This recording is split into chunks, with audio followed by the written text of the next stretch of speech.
President William Ruto is now in trouble after Uhuru Kenyatta declares war against him publicly.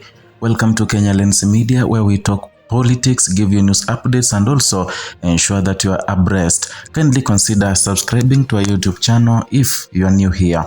Now, the former President Uhuru Kenyatta has unsettled Kenya's opposition politics after quietly backing a new political arrangement linking his Jubilee party with the Party of National Unity, or PNU, a move that positions former Interior Cabinet Secretary Fred Matiang'i as a potential consensus challenger to President William Ruto in the coming 2027 general election. This move was unpredictable and it has got William Ruto off guard. The development, confirmed by insiders familiar with the consultations, comes as the united opposition prepares for crucial talks to settle on single presidential flag bearer. PNU has already taken the unusual step of resolving not to field its own presidential candidate, opting instead to support Matiang'i, a decision that has been interpreted as an early attempt to consolidate votes in the politically decisive Mount Kenya region. Political observers say that the maneuver could reshape the opposition strategy, strengthen Matiang'i's national profile, and complicate ongoing coalition negotiations. The emerging alignment appears carefully calculated. By stepping aside and backing Matiang'i early, PNU, that is historically associated with the late President Mwai Kibaki, signals a willingness to unify behind a technocratic figure rather than fragment the vote.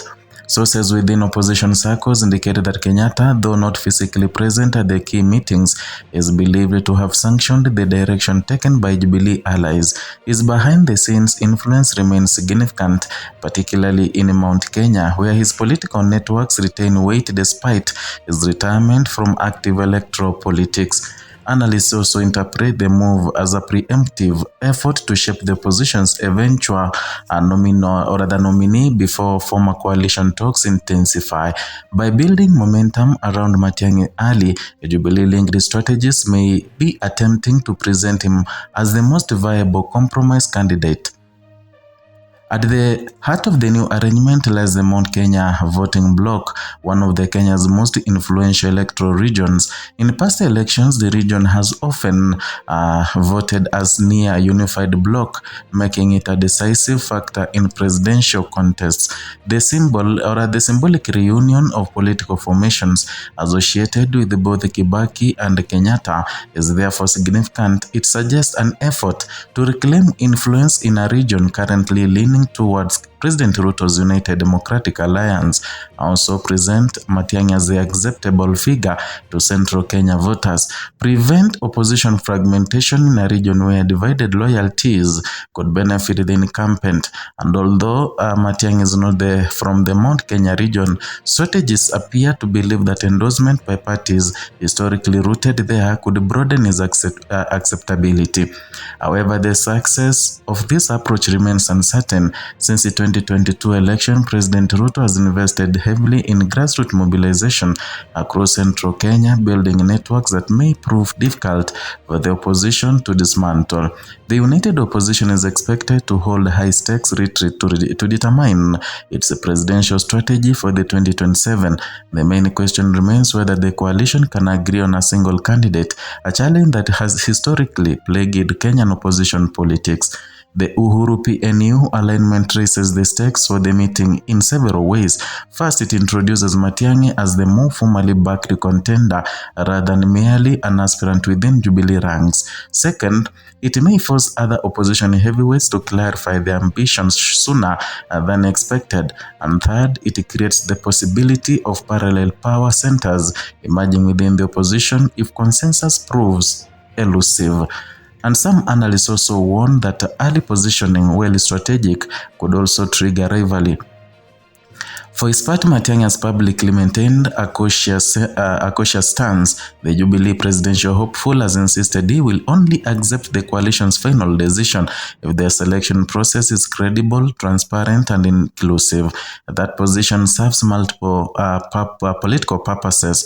It allows him to project himself as a reformed-minded technocrat, appeal to voters frustrated by light political deals, and also maintain leverage within coalition negotiations. Matiang'i's emphasis on procedural fairness also reflects lessons from previous opposition disputes, where opaque negotiations often triggered defections and weakened campaign unity. Political observers say his messaging is designed to balance ambition with coalition diplomacy, signaling readiness to run while avoiding the perception of imposing himself on allies. Perhaps the most consequential question emerging from the new alliance is whether Matiang'i would ultimately mount a solo presidential bid if opposition talks collapse.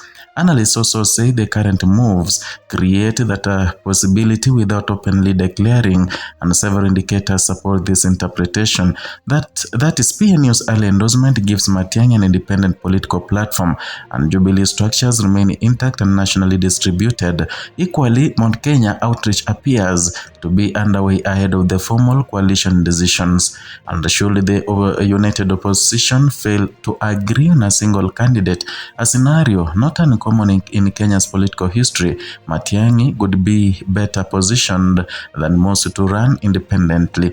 However, a fragmented opposition would likely to benefit President Ruto, whose camp has consistently emphasized the importance of facing a divided challenger field.